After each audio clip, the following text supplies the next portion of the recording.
তো বন্ধুরা, কেমন আছেন সবাই? আশা করি আল্লাহর রহমতে সবাই ভালো আছেন। তো আজকে আমরা যে ভৌতিক ঘটনাটি শুনতে যাচ্ছি সেটির নাম হচ্ছে রাস্তা যখন ফাঁকা। ঘটনাটি ঘটেছে ঈশ্বরদী রুটে, প্রায় মধ্যরাতে। সেই রুটের দূরপাল্লার একটি বাস রাত আনুমানিক 12টা থেকে 12:30টার দিকে শহর ছেড়ে বেরিয়ে যায়। বাসে যাত্রী ছিল একজন, গল্পের নায়ক, ড্রাইভার আর হেল্পার। পথে বেশ কয়েকটি স্টপেজ থেকে যাত্রী ওঠানামার কথা ছিল, কিন্তু কেন জানি সেদিন কোনো স্টপ থেকে কোনো যাত্রী ওঠেনি। বাসটি শহর ছেড়ে আরও দূরে চলে গেল এবং একটি জায়গাতে বাসটি দাঁড়ালো।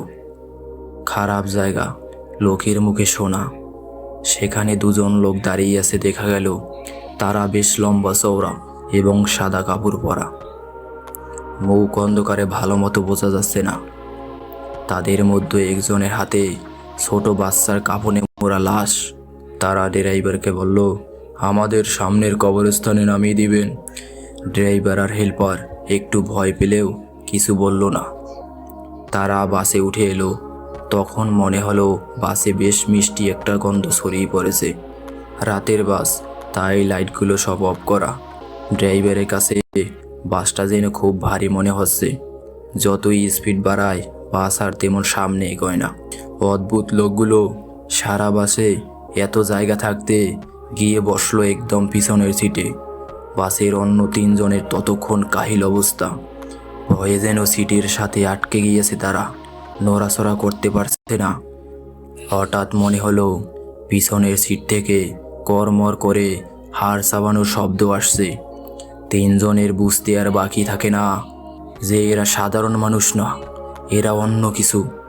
এরা মনে হচ্ছে প্রেতাত্মা বা অন্য কিছু হতে পারে। তারা বাচ্চাটাকে শান্তিতে খাওয়ার জন্য এই নির্জন বাসে উঠে এসেছে। অনেকক্ষণ পরে বাসটা অবশেষে কবরস্থানে এসে পৌঁছলো।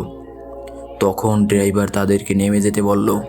সেই একমাত্র যাত্রীটা এরই মধ্যে নিজের সিট ছেড়ে দরজার কাছের সিটে এসে বসেছে। তার এবং ড্রাইভারের মধ্যে কোনো কথা হয়ে থাকতে পারে, ঠিক জানি না। লোক দুইটা যখন নেমে যাবে, দরজার কাছে আসা মাত্রই ড্রাইভার লাইটগুলো জ্বালিয়ে দিল। সেই যাত্রীর খুব কৌতূহল ছিল যে তারা দেখতে কেমন। তখন দেখা গেল তারা মানুষের মতো দেখতে হলেও কিন্তু চোখের জায়গায় বিশাল বড় বড় গর্ত। সেটাই তাদের অশরীরী ভাবটা ফুটিয়ে তুলেছে। তাদের হাতে আগের মতো সেই ছোট বাচ্চার লাশ, কাফনে মোড়া। তারা সেই যাত্রীর দিকে তাকিয়ে বলল, তোর মায়ের বুকের দুধের অনেক তেজ, তাই আজকের মতো তুই বেঁচে গেলি। এই বলে তারা কবরস্থানে নেমে গেল।